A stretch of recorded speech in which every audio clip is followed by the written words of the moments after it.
Welcome to our video tutorial on using React.js in Visual Studio Code. Let's dive right in. Install Node.js.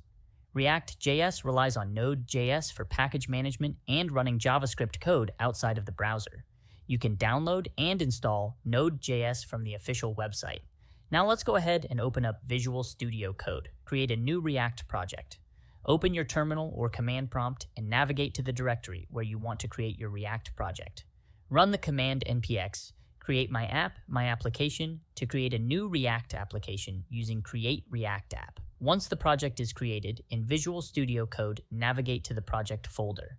Select the project folder and click Open. Exploring the project structure. Visual Studio Code should now display the contents of your React project. You'll primarily work with the source directory, public directory, and the package.json file. To run the development server, open a new terminal in Visual Studio Code and navigate to your project directory. Run the command npm start to start the development server and open your React application in your default web browser. You can now start coding your React application in the source directory.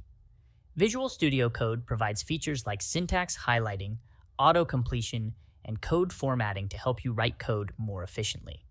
As you make changes to your React code styles, Visual Studio Code will automatically update the development server. Switch to your web browser to see the changes reflected in your React application. To stop the development server, go back to the terminal where it's running and press Ctrl+C. Confirm stopping the server and press Y. Building for production.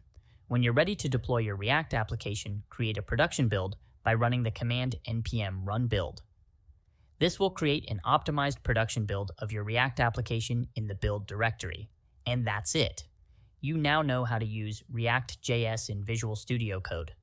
Happy coding!